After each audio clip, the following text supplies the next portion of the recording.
Om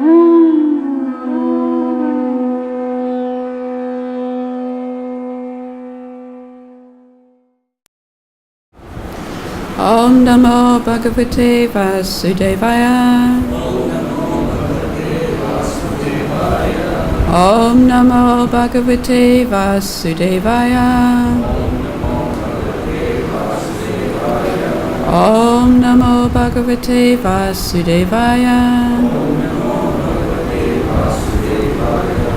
Hare Krishna. So we're reading from Srimad Bhagavad-Gita as it is, chapter number 15, entitled The Yoga of the Supreme Person. Text number 7. Mama evamsa jivaloke jiva bhuta sanatanaha manashashtan indriyani prakriti stani karshati mama evamsho jiva loke jiva bhuta sanatanaha manashashtan indriyani prakriti stani karshati mama evamsho jiva loke jiva bhuta sanatanaha manashashtan indriyani prakriti stani karshati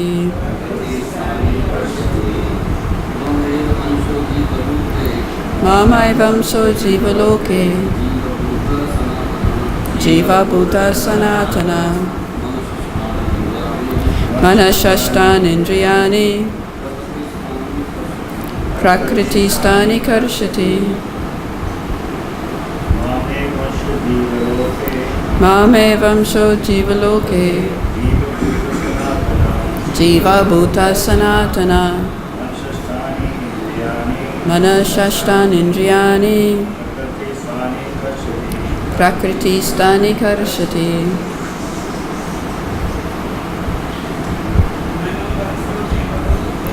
mama evamsho jiva loke jiva bhuta sanatana manashashtan indriyani prakriti stani karshati mama evamsho jiva loke jiva bhuta sanatana manashashtan indriyani prakriti stani karshati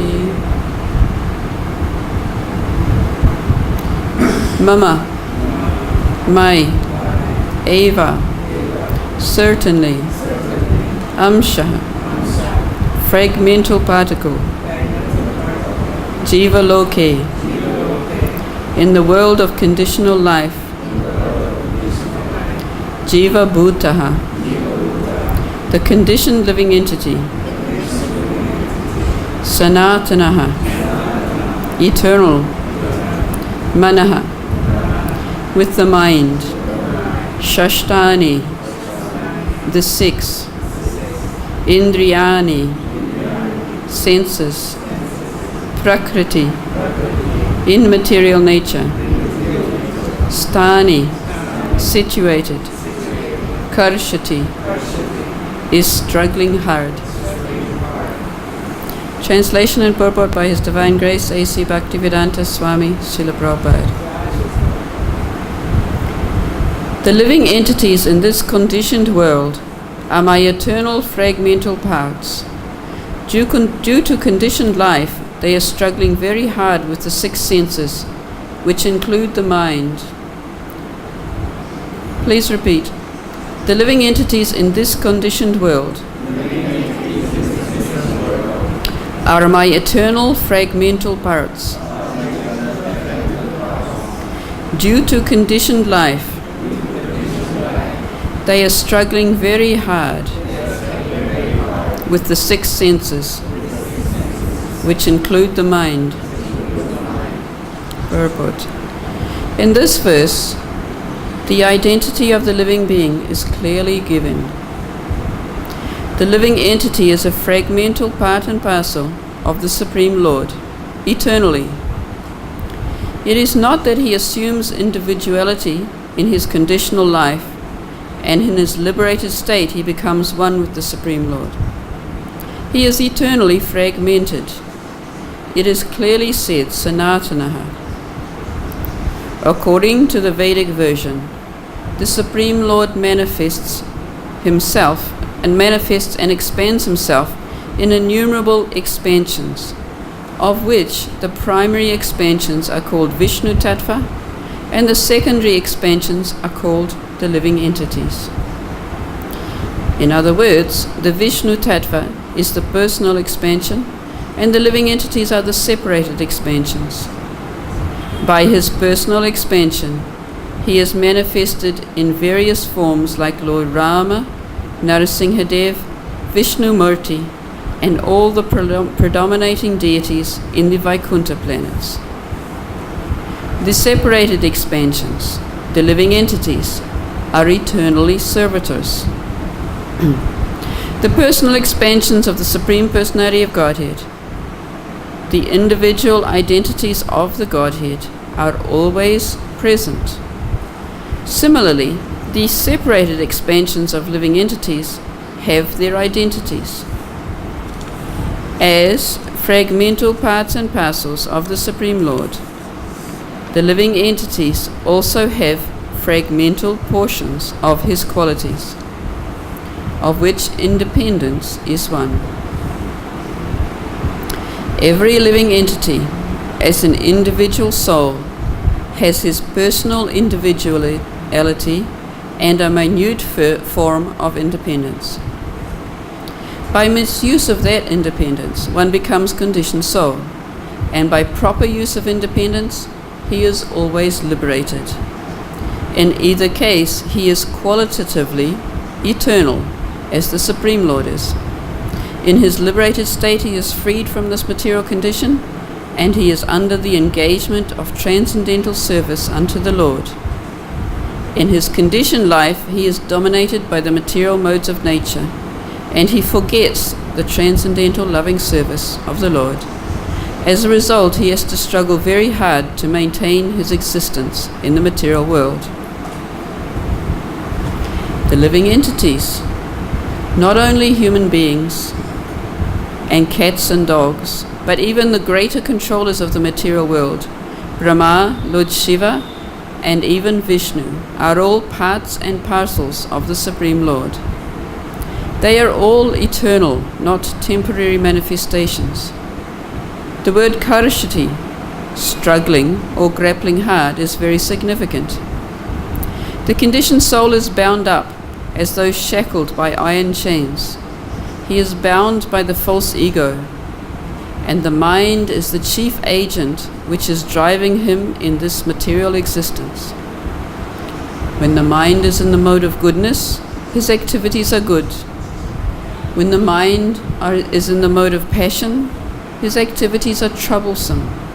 And when the mind is in the mode of ignorance, he travels in lower species of life.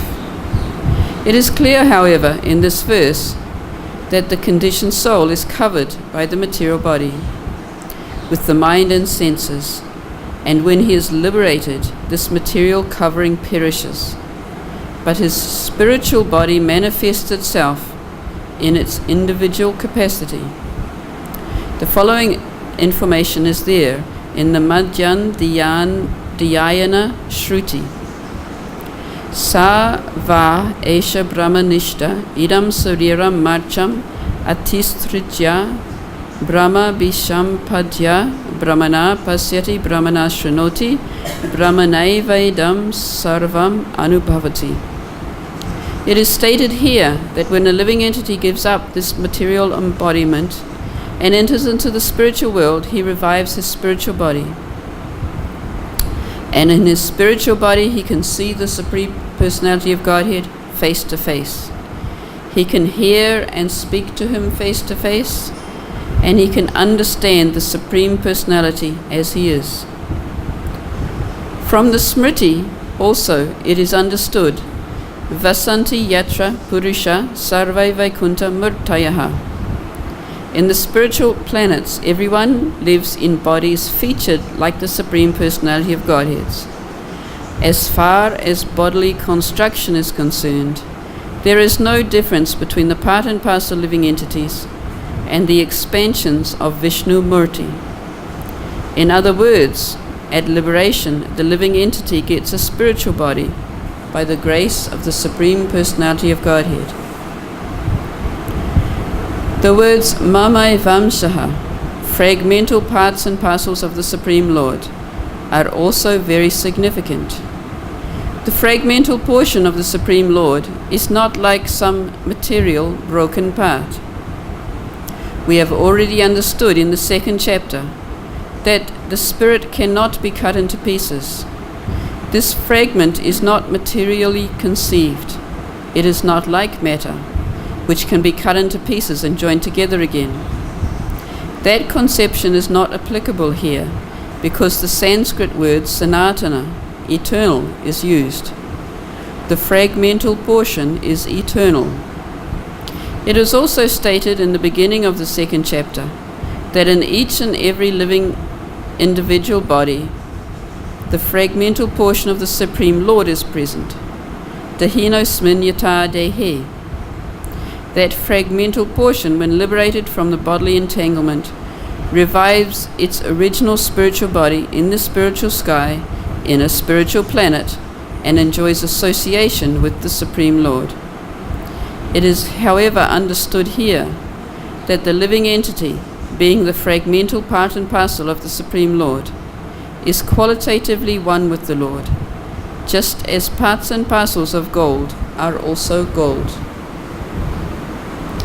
Om Jnana Timirandasya Gyananjana Shalakaya Chakshuran Militam Yena Tasmai Sri Gurave Namaha Sri Chaitanya Manobhistam Stapitam Yena Bhutale Swayam Rupa Kadamayham Dadati Svapadantikam Vandayaham Sri Guruho Sri Yuta Padakamalam Sri Gurun Vaishnavamscha Sri Rupam Sagrijatam Sahagana Raghunatan Vitam Tam Sajivam Sadvaitam Savadutam Parijana Sahitam Krishna Chaitanya Devam Sri Radha Krishna Padan Sahagana Lalita Sri Visakhanvitamscha He Krishna Karuna Sindho Dinabandho Jagatpate Gopesha Gopika Kanta Radha Kanta Namustate Tapta Kanchana Gaurangi Radhe Vrindavaneshwari Vrishabhanu Sute Devi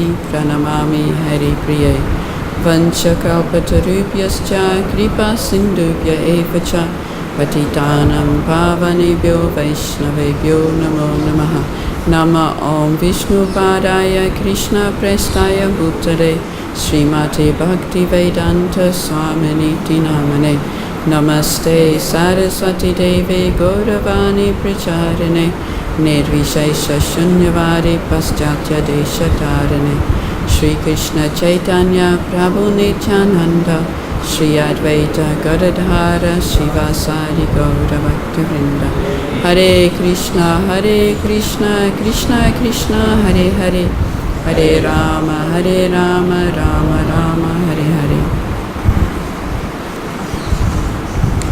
Mama evam sajiva loke jiva bhuta sanatanaha manashashtan indriyani prakriti stani karishati. The living entities in this conditioned world are my eternal fragmental parts. Due to conditioned life, they are struggling very hard with the six senses, which include the mind.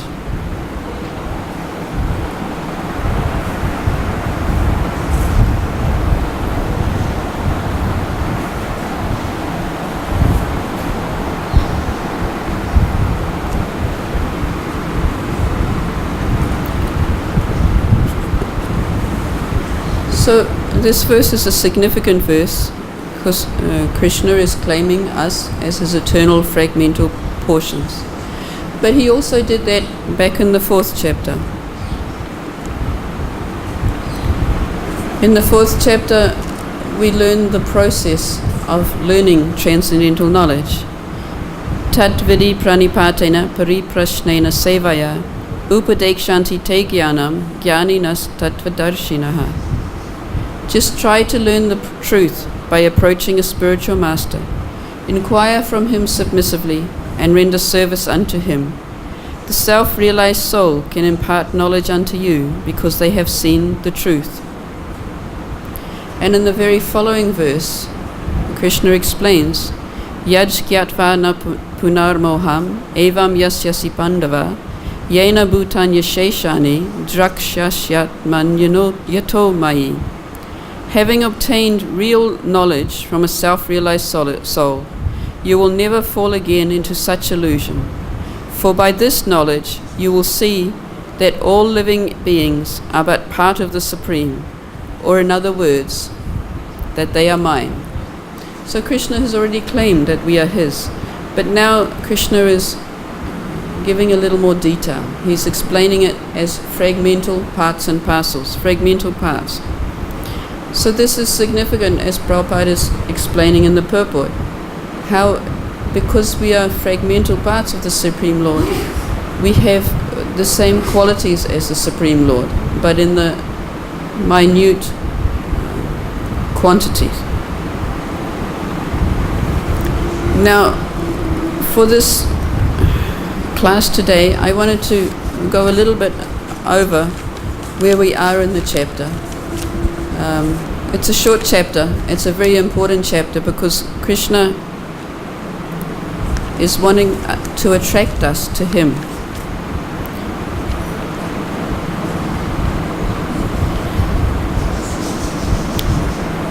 In the yesterday's verse, Na tad pasyayate suryo, na shashanto na pavakaha, yad gyatva na nivartanti tad dharma paramam mama. That supreme abode of mine is not illuminated by the sun or the moon, nor by fire or electricity. Those who reach it never return to this material world. So Krishna started the chapter by giving the analogy of the banyan tree for the material world. How in the material world we're always struggling for existence. We're always bound. For a previous class, I took a picture from the internet of a banyan tree. This is the banyan tree.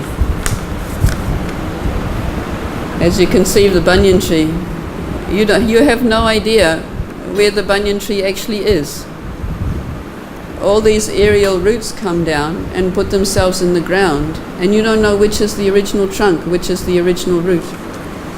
So Krishna is explaining that the material world is like this. It's a very difficult place. We get entangled in it, and it's very difficult to get out. But then he goes on to say, those who are qualified to get out. He says, those who are free from false prestige, illusion, and false association, who understand the eternal, who are done with material lust, who are freed from dualities of happiness and distress, and who, unbewildered, know how to surrender unto the Supreme Person, attain to that eternal kingdom. And then he explains this eternal kingdom. Now there are some significant parts in the purport to that yesterday's verse that I just want to cover.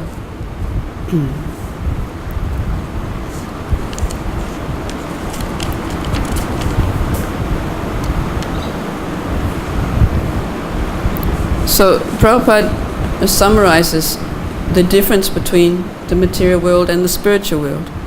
As long as the living entity is in this dark material world. So he has explained that this material world is a covered portion of the entire cosmic manifestation. The cloud of the Mahatattva blocks this Brahman Jyoti, this light which comes from Krishna's planet. So he's calling this a dark material world. So as long as the living entity is in this dark material world, he is in conditional life. But as soon as he reaches the spiritual sky, by cutting through the false, perverted tree of this material world, he becomes liberated. Now this is interesting. He says, then there is no chance of coming back here. In his conditional life, the living entity considers himself to be the lord of the material world, but in the liberated state, he enters into the spiritual kingdom and becomes an associate of the Supreme Lord. So that's also explained in the purport to today's verse. Now, in the following paragraph, Prabhupada gives us the whole point of why Krishna is giving this information. He's contrasting the miserable entanglement of the material world to his own spiritual world, which doesn't even need illumination. And then Prabhupada says one should be captivated by this information. So this is important. I mean, this is a theme that runs through this whole chapter. Krishna is giving us a reason to be captivated and wanting to desire to get back to him. He should desire to transfer himself to that eternal world and extricate himself from the false reflection of reality. For one who is too much attached to this material world, it is very difficult to cut that attachment. But if he takes to Krishna consciousness, there is a chance of gradually becoming detached. So here Prabhupada is not saying it's so easy. He's saying that there's a chance of becoming detached from this material world if we take to Krishna consciousness. And then Srila Prabhupada is giving us the prescription of how this chance will come into effect. One has to associate himself with devotees, those who are in Krishna consciousness. One should search out a society dedicated to Krishna consciousness and learn how to discharge devotional service. So there's three things. One has to associate with devotees. One must search out a society of people who are engaged in Krishna consciousness. And one must learn how to discharge devotional service. And then one can take up devotional service. And Prabhupada ends that paragraph by saying only devotional service is described as purely transcendental.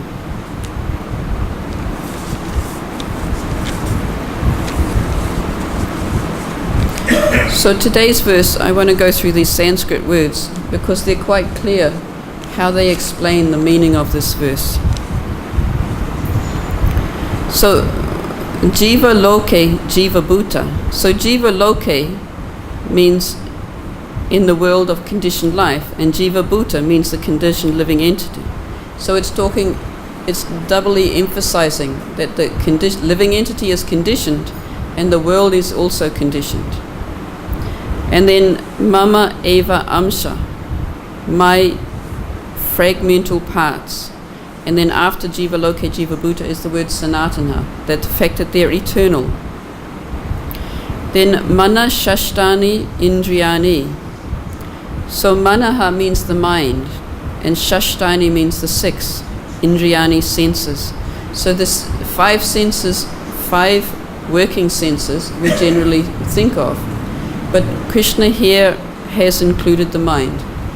Now in Surrender Unto Me, Bodhijan comments that this is a hint by Krishna that the mind is also the key to how we can cut the entanglement in the material world. So six senses including the mind. Prakriti Stani, situated in material nature, and Karshati, which we have in the purport, is being struggling very hard.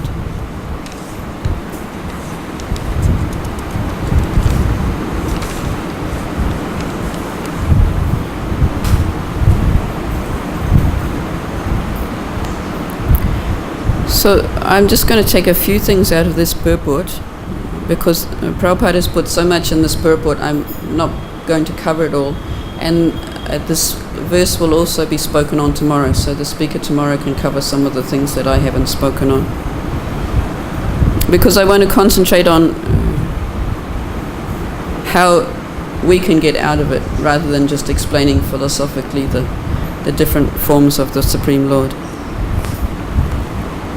So in paragraph 2, Srila Prabhupada explains how all the living entities, including even Brahma and Shiva, are parts and parcels of the Lord. The word karshati, struggling or grappling hard, is very significant. The conditioned soul is bound up as though shackled by iron chains. He is bound up by the false ego, and the mind is the chief agent which is driving him in this material existence. So this is this clue that Burijan is picking out, how the mind is being indicated as the thing that's getting us into trouble in the material world, but it's also how we can get out of it when we follow the process that Krishna is giving us, and particularly when we become attracted to him and desire to get out of it.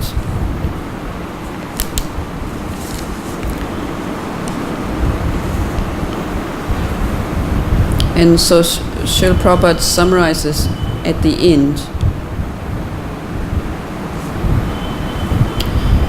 that this living entity, the fragmental portion, when liberated from the bodily entanglement, revives its original spiritual body in the spiritual sky, in a spiritual planet, and enjoys association with the Supreme Lord.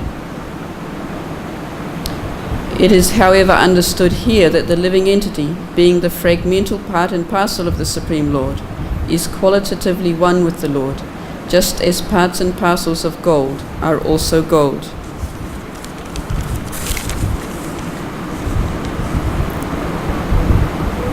So from here, having described this, how the mind and the six senses cause us to struggle very hard in the material world, Krishna goes on to explain how it happens. He says the living entity in the material world carries his different conceptions of life from one body to another, as the air carries aromas. Thus he takes on one kind of body and again quits it to take another. So these different conceptions of life are carried by the soul from body to body with this subtle body, with the mind, intelligence and false ego. So this mind, Srila Prabhupada is explaining that, actually Burijan explains in his commentary, that if somebody has something that they want in this life, then that will develop the conceptions of life that will take it to the next body, and that will give it its body for the next life. Burijan gives the example that if somebody really likes scuba diving, then he says, oh, then what's the point of having to go up for air? Why not just take the body of a fish and go eternally scuba diving under the water?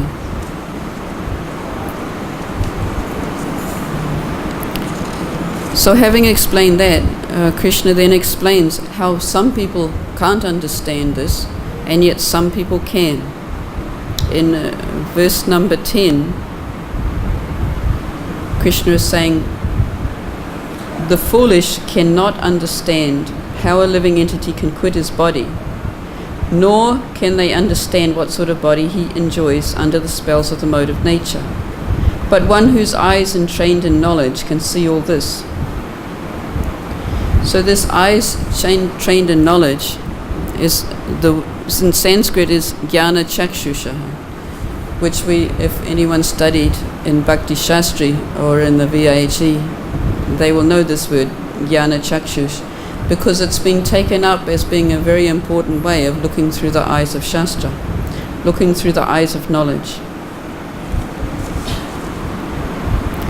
Now this purport is not very long and is very nice, so I just want to read this purport to text number 10. The word jnana chakshusha is very significant. Without knowledge, one cannot understand how a living entity leaves his present body, nor what form of body he is going to take in the next life, nor even why he is living in a particular type of body. This requires a great amount of knowledge understood from Bhagavad-Gita and similar literatures, heard from a bona fide spiritual master. So a great amount of knowledge, Prabhupada is saying, understood from the spiritual master, which is going back to that verse I read from the 4th chapter, how we take shelter of the spiritual master, tadvidi pranipatena. One who is trained to perceive all these things is fortunate. Every living entity is quitting his body under certain circumstances. He is living under certain circumstances, and he is enjoying under certain circumstances, under the spell of material nature. As a result, he is suffering different kinds of happiness and distress under the illusion of sense enjoyment. Persons who are everlastingly fooled by lust and desire lose all power to understand their change of body and their stay in a particular body. They cannot comprehend it. Those who have developed spiritual knowledge, however, can see that the spirit is different from the body and is changing its body and enjoying in different ways. A person in such knowledge can understand how the conditioned living entity is suffering in this material existence. Therefore, Prabhupada brings back to a nice conclusion. Those who are highly developed in Krishna consciousness try their best to give this knowledge to the people in general, for their conditional life is very much troublesome. They should come out of it and be Krishna conscious and liberate themselves to transfer to the spiritual world. So Prabhupada is bringing in this application, is that once we come to this platform of transcendental knowledge, then not only we want to liberate ourselves, but we want to give this knowledge to others.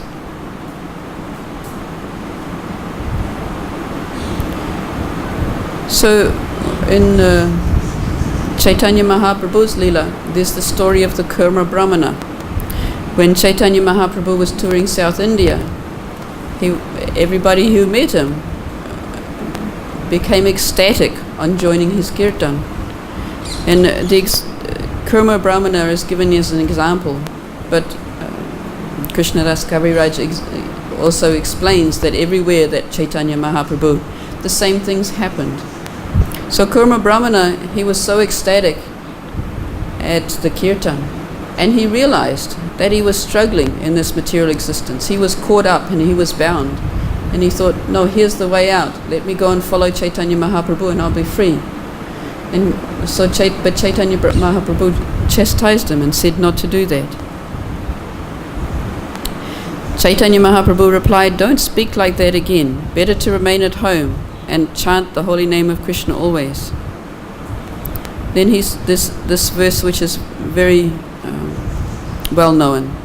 Yare deka tare kaha Krishna upadesh, amara agyaya guru hana tara e desha. Instruct everyone to follow the orders of Lord Sri Krishna as they are given in the Bhagavad-Gita and Srimad Bhagavatam. In this way, become a spiritual master and try to liberate everyone in this land. So Chaitanya Mahaprabhu is very clearly indicating that once we realize how much we're entangled in this material world, not that we just want to only save ourselves, but that we should also take this knowledge and spread it to others. In this way, try to liberate everyone in this land, liberate all our family, everyone around us, and everyone will benefit. So those who are trained in the eyes of knowledge, jnana chakshusha, they can see that.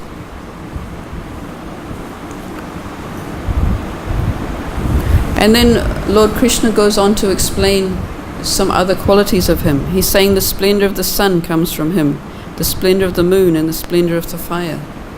So Burijan in his commentary is explaining that in different parts of the Bhagavad-Gita, we start in the 7th chapter and then in the 9th chapter and then again here, Krishna is explaining different features that come from him.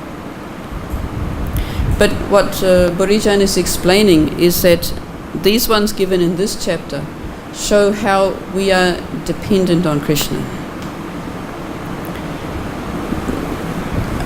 As we said in yesterday's verse, how in the spiritual sky there is no need of sun, fire or electricity.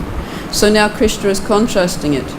In this material world, we need the sun, we need the moon, we need the fire, but it all comes from Krishna. So it's showing how we're completely dependent. We're in this dark material world, and without Krishna's sun, without Krishna giving the light to the moon, without Krishna giving the fire, we simply can't survive. And these other verses also continue this in a similar mood. I enter into each planet, and by my energy they stay in orbit. I become the moon and thereby supply the juice of life to all vegetables. So he is sustaining the entire universe, cosmic manifestation. Not only that, he's giving the juice to the vegetables so we can sustain our body. And then continues into the next verse. This juice that comes in the vegetables, we can't even digest without Krishna. He says, I am the fire of digestion in the bodies of all living entities. I join with the air of life, outgoing and incoming, to digest the 4 kinds of foodstuffs. So again, we've got the vegetables which come from Krishna, which gives the energy to give them taste and to give them juice. And the digestion itself comes from Krishna. Without the fire of digestion, we can't digest anything.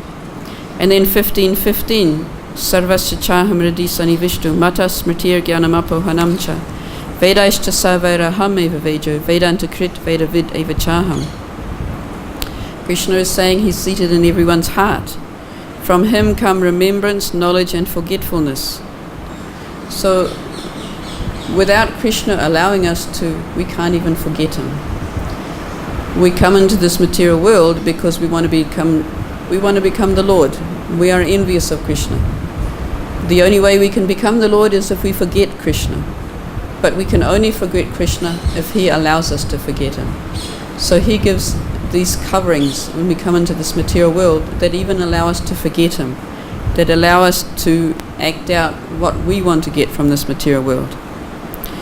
From him also comes knowledge and forgetfulness, remembrance, knowledge and forgetfulness. By all the Vedas I am to be known. Indeed, I am the compiler of the Vedanta and I am the knower of the Vedas. So the compiler of the Vedanta in his expansion as Vyasadeva, and the knower of Vedas, and by all the Vedas he is to be known.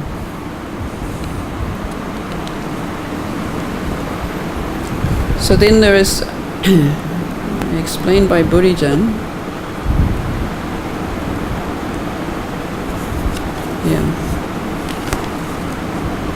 the next 3 verses explain significant truths of the Vedanta Sutra.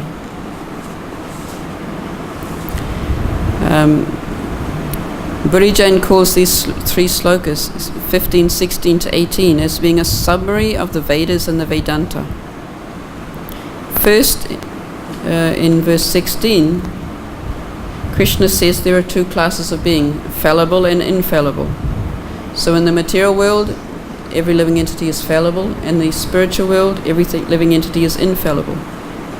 The next verse gives the next truth, that beyond the fallible and the infallible is the transcendental Supreme Lord, who maintains the 3 worlds. And then in verse number 18, Krishna says, because I am transcendental, beyond both the fallible and the infallible, and because I am the greatest, I am celebrated both in the world and the Vedas as that Supreme Person. So this is Krishna giving us more incentive to become attracted to him, and to become attracted to following the process that he's giving us. And then the last 2 verses of the chapter summarize the whole chapter, that whoever knows Krishna's position, knows everything, engages in his service. Knowing this is the most confidential part of the Vedic scriptures and makes one wise and brings perfection. So in this way, this chapter is all about helping us to become attracted to Krishna. Understanding that the mind is the key. So from today's verse onwards is explaining how the mind is the key to us being entangled in this material world, and how it's also the key to getting out of it when we come to knowledge by taking shelter of the spiritual master, by associating with devotees, and by learning the process of devotional service. So at this point I want to ask if there's any comments or questions relating to this class. Any additions or omissions or anything you want to tell me?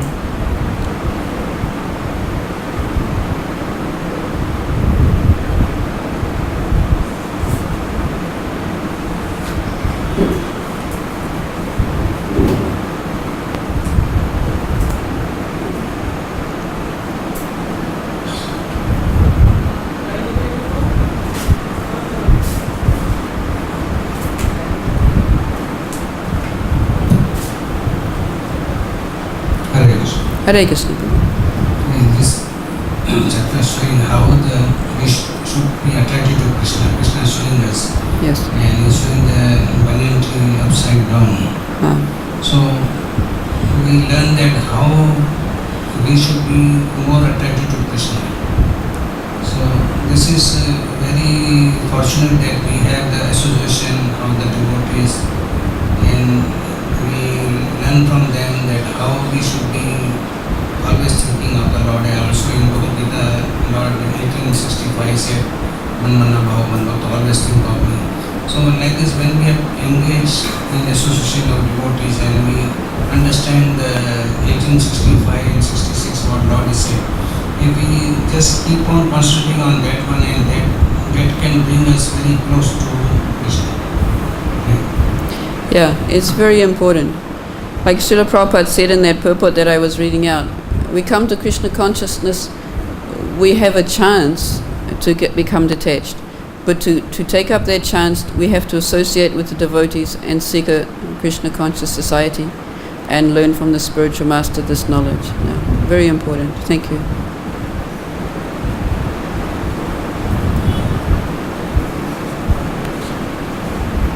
To turn it on probably. It's got a switch on this. Yeah. As it was written, that it's such a complex material world, like they show the picture of banyan tree. Yeah. Super complex material world. We are living over here and always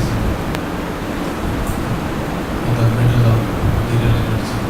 So whoever is trying to move towards Krishna, whoever is engaged in Krishna consciousness, and you said that Krishna is very attractive.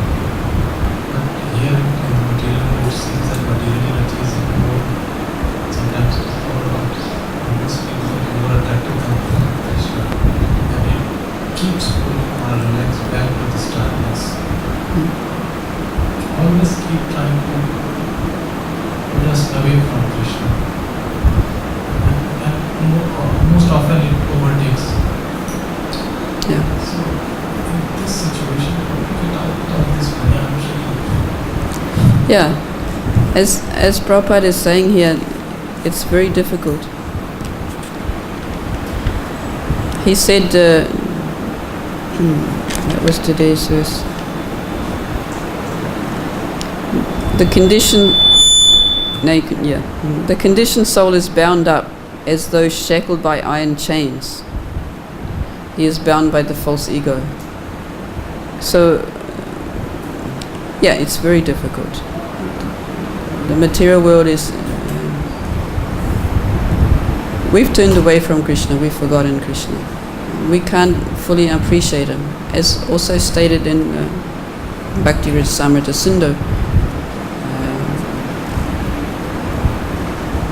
we can't understand Krishna with our blunt material senses. Because we've become conditioned in this material body, we're so much conditioned, our senses cannot perceive Krishna because he's transcendental and our senses are material.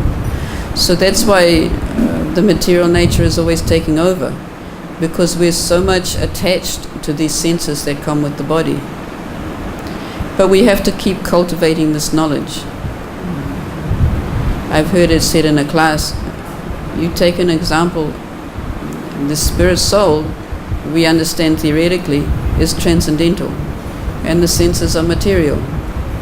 It's like taking the example of these glasses. Through these glasses, I perceive objects, but the glasses themselves, they don't have any experience. They don't actually see anything. So the senses are like that. Our connection with our material senses is no more than my connection with the glasses. It's actually not connected at all. We're attached, it's our attachment we believe we're connected. But in that way, we can never become truly satisfied, because we're trying to be satisfied with something that we can't even connect to. Our material senses don't connect to the soul, so the soul is never ever going to be satisfied with trying to enjoy through the material senses. So that's why this verse is talking so much about this transcendental knowledge. And as we said, we keep in the association of devotees, we keep hearing this transcendental knowledge, then gradually we will become purified, this Ceto Darpana Marjana. But these things are both required, the association of the devotees and the hearing of knowledge. Because without the devotees reinforcing us, we won't achieve this knowledge. But we just gradually keep trying. Prabhupada also explained it's like a child learning how to walk. When a child starts learning how to walk, it can't even stand up. It wants to. It pulls itself up on somebody's hand or somebody's finger or on a table or a chair. And as soon as it lets go, it falls over. But the child doesn't give up. The child keeps trying and keeps trying and keeps trying. And then eventually it can walk. So we have to be like that. But taking full shelter of the association of devotees and hearing the transcendental knowledge, that will help us to maintain the faith that we will keep trying. And we will fail, like the child fails when it's learning to walk, but it keeps trying anyway because it wants to. And that's what the point of this chapter is. We have to be attracted to the goal of wanting to get back to the spiritual world. And to do that we have to keep hearing. We have to keep associating with the devotees, and we have to keep hearing. And then we will maintain our determination. Otherwise, if we allow the false ego to take us away from the association of devotees, then we're in a very precarious situation. And then Maya will be sure to take us. So, but we follow this process as Prabhupada has given it. And we also have his assurance. And if we follow the instructions of the spiritual master, we also get the blessings of Krishna.